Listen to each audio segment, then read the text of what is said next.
Hey guys, welcome back to the channel. It's Trey, and we're going to be talking about the Rippaverse because Eric has got two new comic books out from the Rippaverse. Not that I'm not the Ripper Sin stuff is completely different, so we're not going to be focusing on that. Congratulations to the people who are doing the Ripper Sin. I know Yellow Flash, and I think something about green something, I believe. I'm not familiar with it or anything, but I'm so glad that there are people who are teaming up with Eric outside of the Rippaverse that are going to let him publish, which is kind of cool because it's kind of like how DC and Marvel did. You team up with people and then y'all just kind of distribute comic books or whatever. I think that's a good thing. It's the same thing as Image comic books doing the same thing. So anyway, um as you guys know, I did order the Horseman and Bloodruth already, which I'm actually surprised we didn't get Bloodruth before Horseman, honestly, in the timeline of how the characters were introduced. But that still doesn't mean that I still want my Yara number 2. So Eric, Sasuke sisters, whenever y'all get ready, probably after Bloodroot number 2, and Zalen, go ahead and just give me Yara 2, because that's the book I'm attached to the most. That's the book I really want to see where the story goes the most. So let's go. And I'm actually surprised there's not going to be like some kind of, what I guess, spy thriller kind of agency book, like Alias, that had Jessica Jones or whatever. I'm surprised Eric and them haven't did a book right there where it has Sorosi and the PI guy, I forgot his name, in the first Ripazine book. That would be really cool to kind of see them do like a little a comic book style like that in the form of Alias or whatever. But anyway, I know I'm rambling right now. But anywho, let's look at Zelen by Chuck Dixon and Joe Bennett. It says, finally, finally, the Rippaverse, goes cosmic. Oh, and you know what? I think another thing too is, I think that's where that hooded figure that Eric been like teasing in what since ISOM number 1. And then if you guys been follow him on social media, when him and his team post art pages or whatever, that little cloak skeleton character or whatever is always somewhere in the shadows or whatever in some of the drawings or whatever. So I think Zalen might actually be an introduction for that character, for that goth character creature thing. I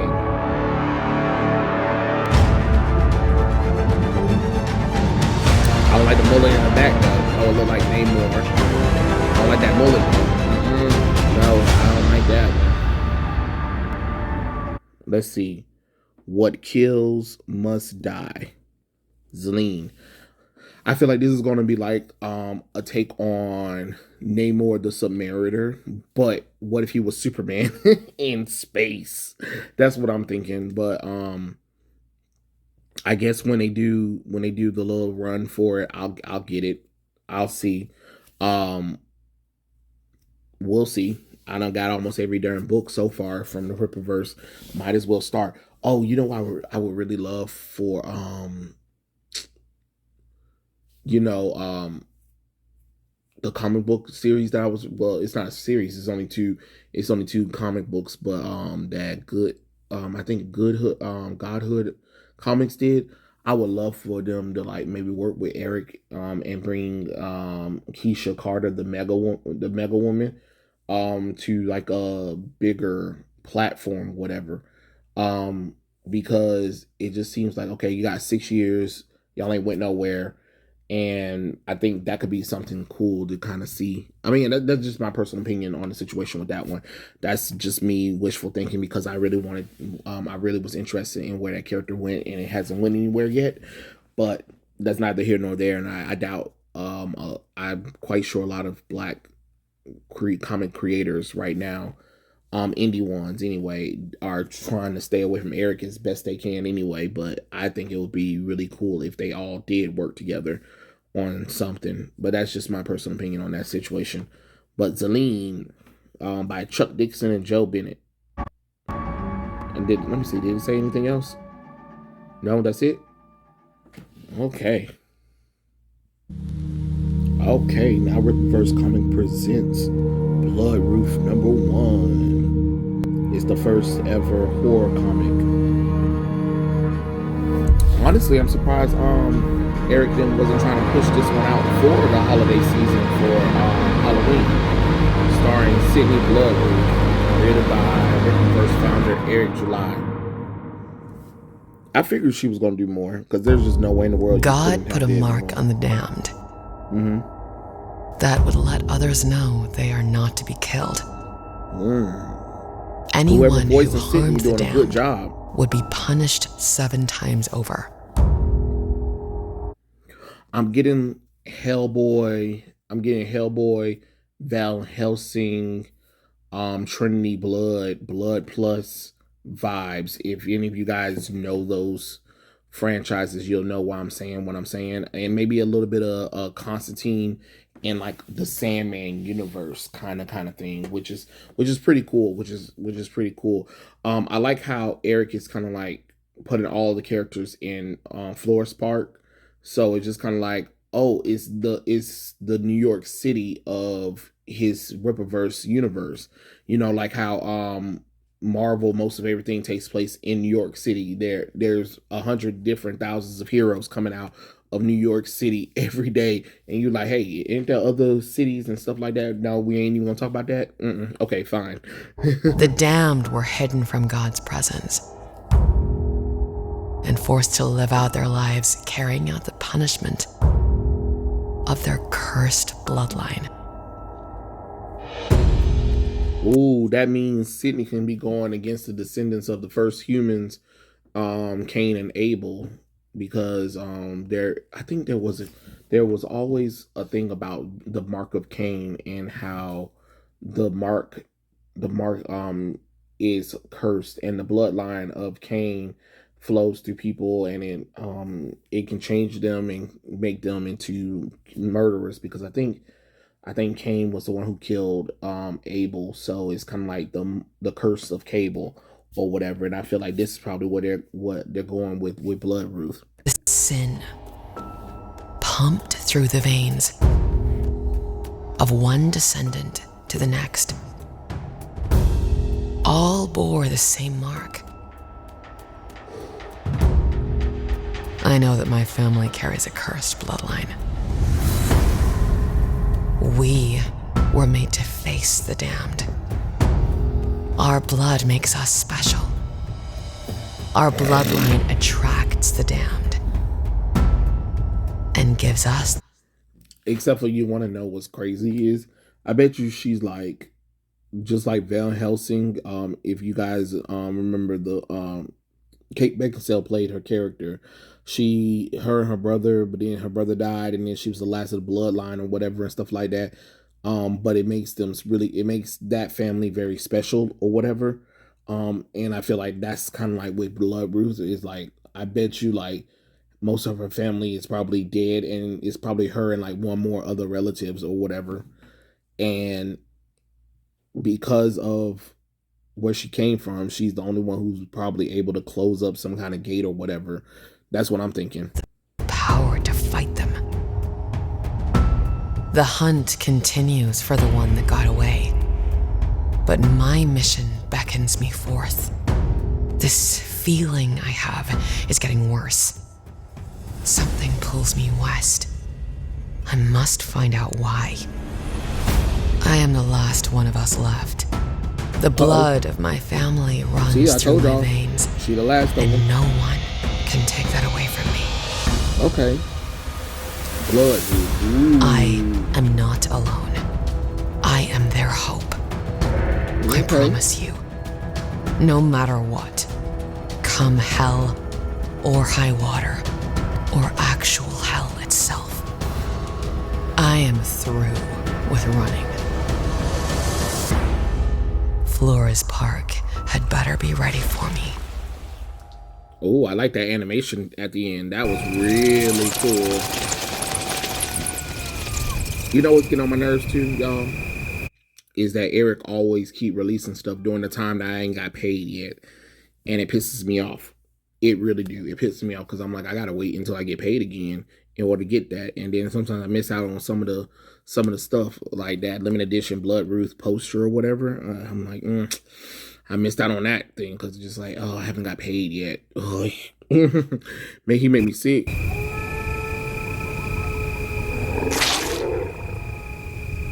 Oh, and then there's a black and white version. Okay. Ruth is a character that I created a while back, quite a bit before. Okay. So here's introducing Bloodruth that Eric is going to talk about. Let's see what he's going to say. The initial introduction in Isom number 2. She's quite the contrast to Isom, yet she played a significant role in the story because they needed each other's expertise to deal with the beast in that cave. She has both some fantasy and horror elements to her and normally deals with the supernatural. Her blood-based powers are both a gift and a curse, and while you'll learn more about her in Bloodruth number 1, it's not so much of an origin story. It's more focused on learning about why she does what she does. And who better to write our first official horror book than the Twisted Twins themselves, Jen and Sylvia Sasa. Well, if you ask me, I think they the ones who need to be like writing some of these female characters from DC and Marvel. Please, Oscars, take y'all asses over to DC too, and tell them, look, we want Wonder Woman. We about to turn this shit around.